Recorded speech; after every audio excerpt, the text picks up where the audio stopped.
All right, so this is just another way of self-checking. So in this is the one I kind of want to focus on. Just remember that a B cell and a T cell will always be challenged in the beginning, and if they recognize self cells and they kill them, then we do what's known as clonal deletion, and that is then you're going to kill all of these cells so they no longer exist. And now we're left with 1, 3, and 4. But look at 4. 4 was also challenged again, and it failed. So we end up either deleting it or inactivating it or suppressing it. Okay, so that's all the slide is saying is about making sure that they're self-checking. There's a neat thing that happens right here, though, on this top one. If you were to zone in, you can kind of see that this first one is a triangle. Right? And so this was loose binding, but the loose binding actually caused changes in structure. So now, when we look at it, it is no longer a V, it is more circular, and so now it is more of a specific antigen, or will react with a more specific antigen. So loose binding is good as long as you don't kill, because loose binding will cause you to change just a little bit for the next coming antigen. But if it's tight binding and it causes you to kill, then that's clonal, then we'll clonal delete you.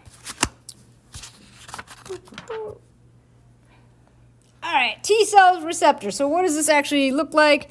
Here's your cell. That's the cell membrane right here. And your T cell receptors embedded in your cell membrane. So that's where we're finding these T cells. They're in the receptors outside the membrane, just kind of hanging around, trying to come into something that it should kill. So they're all embedded in the membrane. I'll just write that, embedded in the membrane.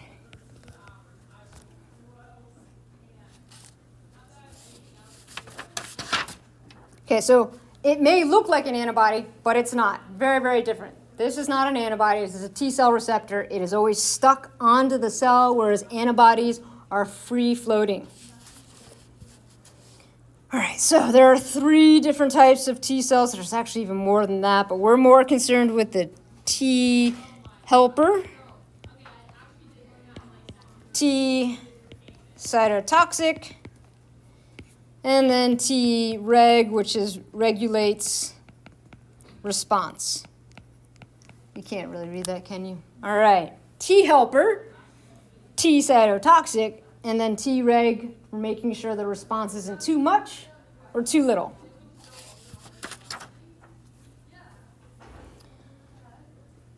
Like I said, on the outside of all cells, there's little markers. So we're going to say that those are the oligopeptides, and that is what a T cell, which is floating around, here we got a T cell floating around, and remember in its membrane it has a receptor, and that may be the exact thing that'll recognize that little polypeptide on the outside of the pathogen. So it will then release granules, whether they be perform, both will, so perform makes the whole, so proteins that make a whole, and then it will release proteases into that whole. Very similar, think about your natural killer cells and on how they docked, made a pore, and put in their own killing enzymes. Same idea here, the cytotoxic T cells, they have the receptor on the outside. They notice some type of marker on the outside of the pathogen. They dock, and then they make a hole, and they release whatever kills that pathogen. So what we're seeing in some of these, I think it's easier. Here you can see like the little rings, the porphyrin, so that's making little holes. But in this one, these the little green spots, those are the digestive enzymes. So in the top thing, we're seeing just the T cells not active, and you see all the granules that will kill spread throughout the T cell. Now they're in vesicles, so it doesn't kill the T cell itself. They're packaged in little vesicles. When a T cell docks with something it needs to kill, then all of those little green spots start congregating around this area where it docked in, and then it will make a hole and release all the proteases into that pathogen. Would have been better if had that been like a nice bright green dot versus a yellow dot, but doesn't matter. It is the proteases that congregate into that area and enter into the pathogen. Okay, oh, this is the harder complex. So this one is confusing for lots of different concepts. We have what's known as MHC1 and MHC2. All of our cells in our body have MHC1. If you're a cell in your body, you have an MHC1 complex. Okay, what that means is on the outside of a cell, you have this funky little thing, and this is MHC. We're not saying it's a T cell receptor. We're not saying it's an antibody. I know they look similar, but this is a major histocompatibility complex sitting in the cell membrane. Your cell will produce something that says, I'm my cell. I am who I am, and I should be in the body. And so it is this little thing. That little marker sits on the outside of all our cells, and so it tells all our other cells, we're supposed to be here. See my MHC1 complex with my little self-identifying marker? I'm supposed to be here. Don't kill me. When you come in contact with something that is not your own body, it often is displayed through MHC2, and that's all I want to say about that. MHC1 is your own self marker, and you should not fight against it. MHC2 might also show up in cancer cells. They might display an MHC2 setup. Okay, so that might be a reason why a natural killer might kill one of your own cells, because at this point it has changed so much that its MHC marker is different. All right, so here's an idea of how MHC1 is working or MHC2 is working. So we've got a T cell. Oops.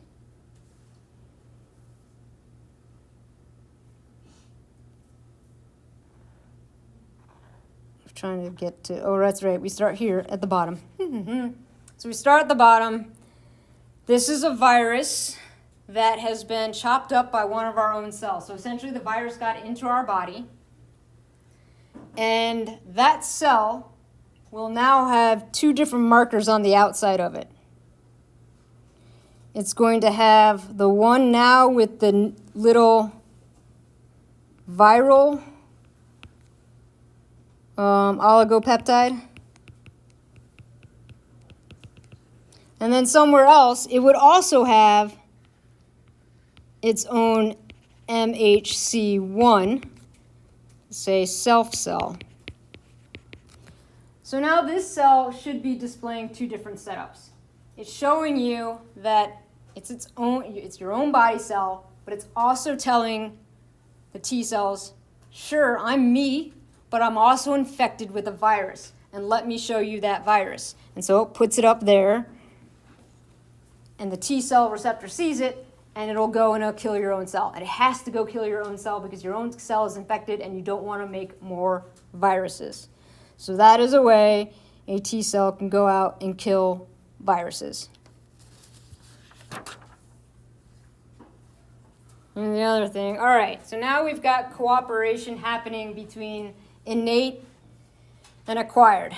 Dendritic cells are cells you find in your skin. They are not neurons, even though it says dendritic. It's just because they're more spiky, spread out like dendrites. But this is a dendritic cell found in your skin.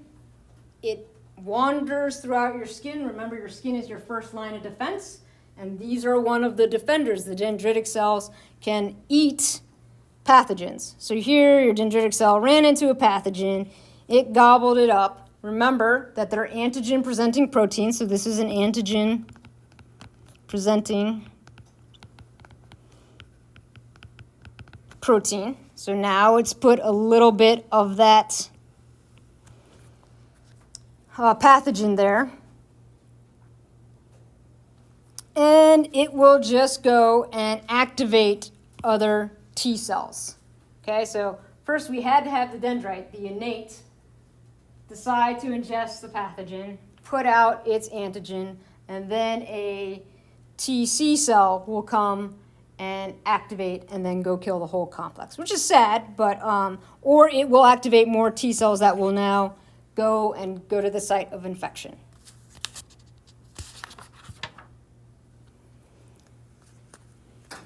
Control the response. So we've got those Treg cells. Make sure it's not too much or too little. But before you even get there, T helper cells need to make sure the response is correct, that there should be some type of response. So again, what we're seeing here is that we've got some type of activity, we've eaten something, now we've got little pieces and parts of it, and we're going to put it on the outside of the cell. What that tells the T helper cell is the T helper goes up and grabs it and looks at it and goes, correct, this is not me, so let me tell you that I approve of this little signal, and I want you to make more antibodies. So it is helping check that this response is correct. Now let's elicit more of an immune response. Treg will then figure out when to stop that immune response. So T helper confirmed. So go activate Treg, make sure it's enough, and then stop it when it's finished its job.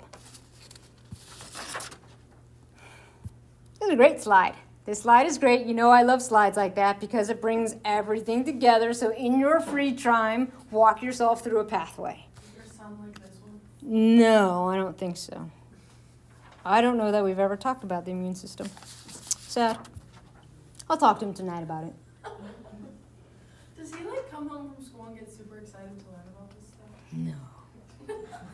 He took a quiz. I think I told you that, where you take those professional, what you should be, and hated the fact that he got molecular biologist. He does not want to hear me talk ever about science. Yay. All right, so this one is just telling you that cancer cells are tricky. All right, so why are cancer cells tricky? There are signals. So this is the cell membrane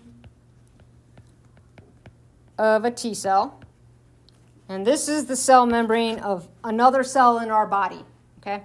So we've got two cell membranes, so we've got two cells basically hooked into each other. They're side by side, reading signals from each other. Some of these signals are activating, so you can see if it says plus, these blue ones, these all activate, meaning it's activating the T cell. So there must be a reason that these antigens initiated a response. It's not supposed to be there. It's a tumor or something. Okay. What a cancer cell will do is at first it'll have that inhibitory signal. It'll mark up with some type of cell, natural killer or a T cell or something like that. And the signals will be inhibitory until it figures out, At first it will be excitatory. The tumor cell will get killed by the T cell, right? Great, job done. But the cancer cell over time, because remember there's a lot to kill, and there's microtumors, figures out that that particular signal kills itself, so we need to change the signal. And so it'll change a signal from being something that was activating to now be inhibitory, and it will hide from T cells. So it's super smart in figuring out how to inhibit a T cell.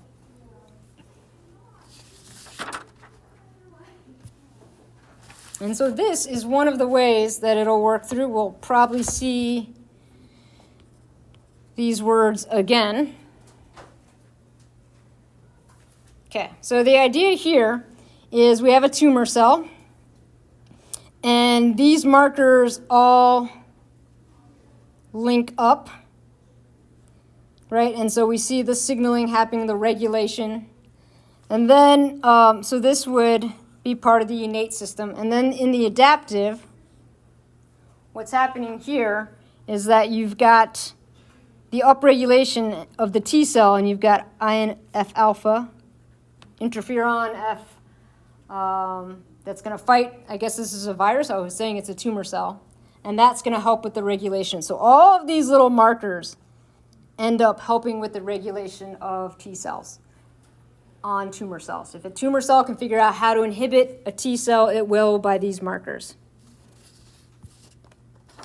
This is just a T cell sitting on top of a tumor cell, and it will release all its granules into that tumor cell and kill said tumor cell.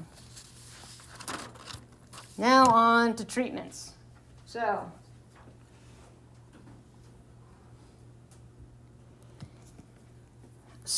these is cell membrane, right? So we've got a tumor cell.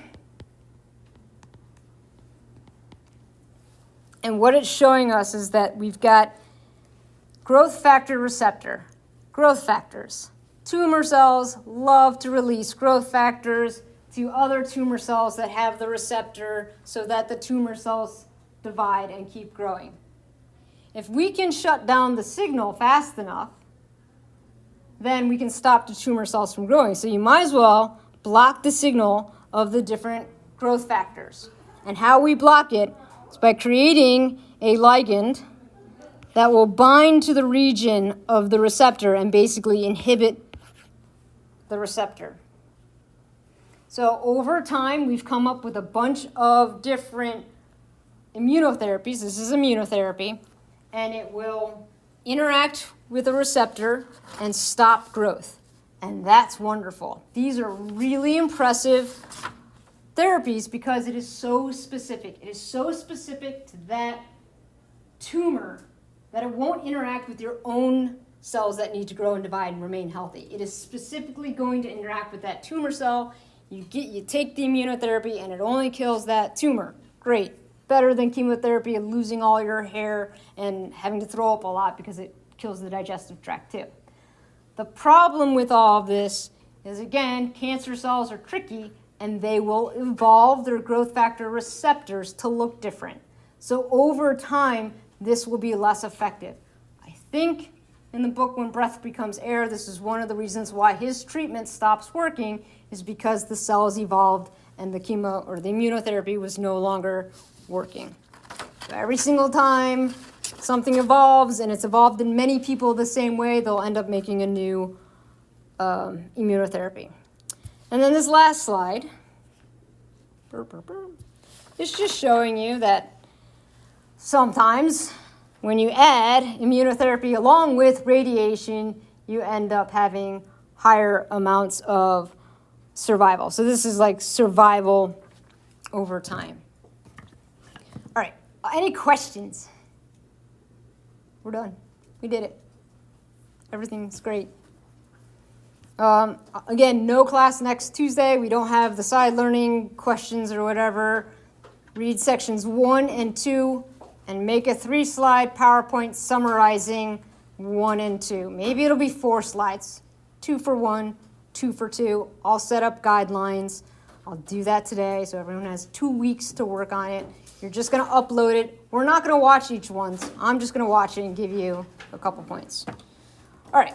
And then I'll get that exam loaded. But it won't be due till later. Later.